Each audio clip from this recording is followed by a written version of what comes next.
श्रोतेहो, भारतीय संस्कृतीमध्ये ग्रहण ही केवळ एक खगोलीय घटना नसून ती एक अत्यंत प्रभावी आध्यात्मिक संधी मानली जाते. 3 मार्च 2026 रोजी येणारे खग्रास चंद्रग्रहण हे आपल्या जीवनातील ऊर्जा संतुलित करण्यासाठी एक पर्वणीच आहे. या काळात निसर्गातील लहरींमध्ये बदल होतात, ज्याचा परिणाम मानवी मन आणि शरीरावर होत असतो. आजवर या ग्रहणाचे वैज्ञानिक सत्य, पौराणिक संदर्भ आणि विशेषतः गर्भवती महिलांनी घ्यायची काळजी यावर सखोल चर्चा करणार आहोत. तमसो मा ज्योतिर्गमय या उपनिषदातील मंत्राप्रमाणे ग्रहणाच्या अंधकारातून ज्ञानाच्या प्रकाशाकडे नेणारा हा प्रवास आहे. चला तर मग या महत्त्वपूर्ण विषयाचे शास्त्रीय आणि आध्यात्मिक विश्लेषण पाहूया.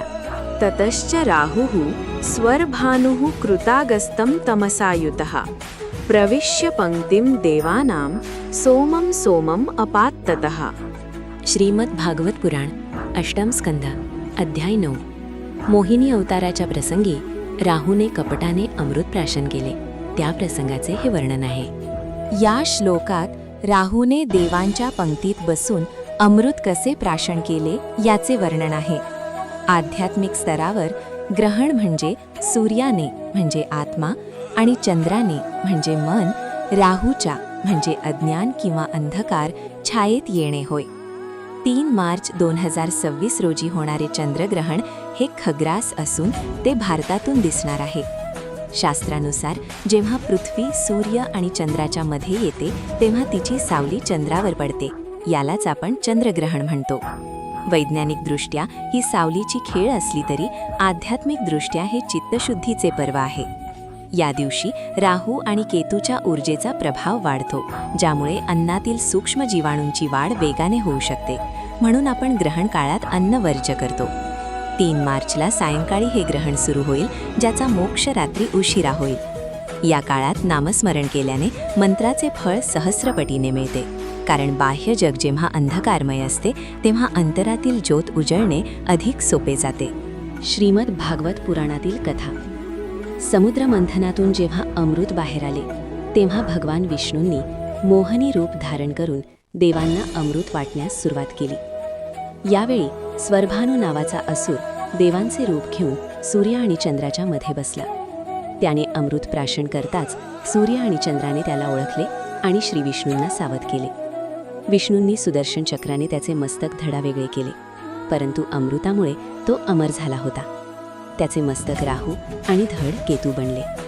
तेव्हापासून राहू आणि केतू सुडाच्या भावनेने वेळोवेळी सूर्य आणि चंद्राला गिळण्याचा प्रयत्न करतात, ज्याला आपण ग्रहण म्हणतो. आजच्या विज्ञानात आपण ज्याला इलेक्ट्रोमॅग्नेटिक रेडिएशन किंवा सूक्ष्म ऊर्जेतील बदल म्हणतो, तेच आपल्या ऋषीमुनींनी राहू केतूचा प्रभाव म्हणून सांगितले आहे. जसे मोबाईलचे नेटवर्क जाम झाल्यावर आपण रिस्टार्ट करतो, तसेच ग्रहण काळ हा निसर्गाचा रिस्टार्ट मोड आहे, जिथे आपण ध्यानाद्वारे स्वतःची ऊर्जा पुन्हा संरेखित करतो. ग्रहण ही केवळ अंधकाराची वेळ नसून ती अंतर्मुख होऊन स्वतःच्या आत्मिक शक्तीला ओळखून अमृत तत्व प्राप्त करण्याची वेळ आहे. यथा पिंडे तथा ब्रह्मांडे. यजुर्वेद आणि योग वसिष्ठ. जे ब्रह्मांडात आहे तेच आपल्या शरीरात आहे, या तत्वाचे स्पष्टीकरण. हे सूत्र सांगते की बाह्य विश्वात घडणाऱ्या प्रत्येक घटनेचा परिणाम आपल्या शरीरावर, पिंडावर होत असतो. चंद्र हा मनाचा आणि पाण्याचा कारक आहे. मानवी शरीरात 70% पाणी असते, त्यामुळे चंद्रग्रहणाचा परिणाम थेट आपल्या मनावर आणि रक्ताभिसरणावर होतो. विशेषतः गर्भवती महिलांसाठी हा काळ नाजूक असतो. गर्भ हा कोमल आणि विकासशील ऊर्जेचा स्रोत आहे. ध्यानादरम्यान होणारे वातावरणातील बदल गर्भावर परिणाम करू शकतात असे मानले जाते.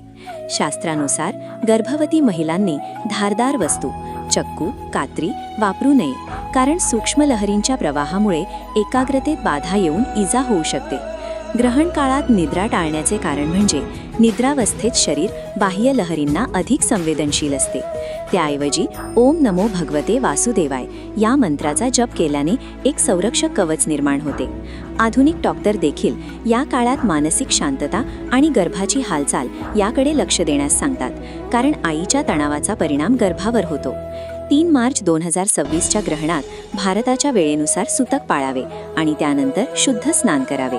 जसे प्रखर सूर्यप्रकाशात आपण डोळ्यांचं संरक्षण करण्यासाठी सनग्लासेस वापरतो, तसेच ग्रहणाच्या नकारात्मक किंवा तीव्र लहरींपासून गर्भाचं संरक्षण करण्यासाठी मंत्रजप आणि नियम हे आध्यात्मिक सनग्लासेससारखे काम करतात. गर्भवती महिलांनी भीती न बाळगता भक्ती आणि सावधगिरीने या काळाचा उपयोग आपल्या बाळाच्या मानसिक विकासासाठी करावा. तर याचा सार काय आहे?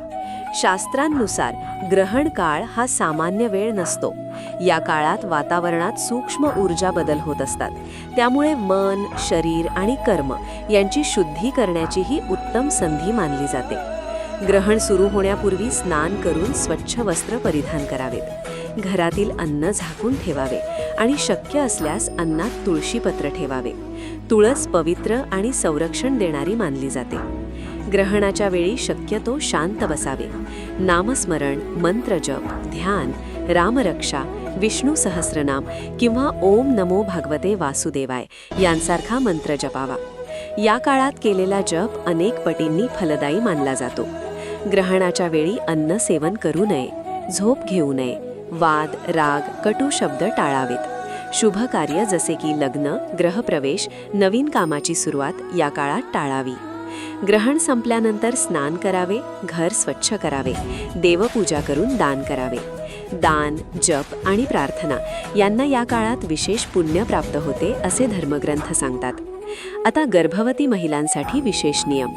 धार्मिक मान्यतेनुसार गर्भवती महिलांनी ग्रहणाच्या वेळी घराबाहेर जाऊ नये, आकाशाकडे थेट पाहू नये, सुई, सुरी, कात्री यांसारख्या धारदार वस्तू वापरू नयेत, जास्त हालचाल टाळावी.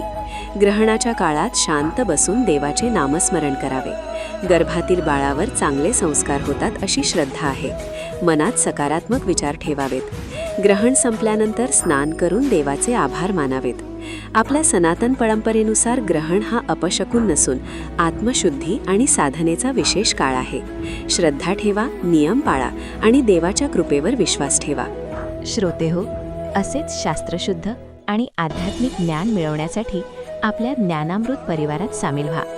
चॅनलला सबस्क्राईब करा आणि बेल आयकॉन दाबायला विसरू नका. आज आपण 3 मार्च 2026च्या चंद्रग्रहणाबद्दल सविस्तर माहिती घेतली. लक्षात ठेवा, संयम आणि साधना हीच प्रत्येक संकटावर मात करण्याची गुरुकिल्ली आहे. तुमचे काही प्रश्न असल्यास कमेंट्समध्ये नक्की विचारा. सर्वांचे कल्याण होवो हीच ईश्वरचरणी प्रार्थना. शुभम भवतु.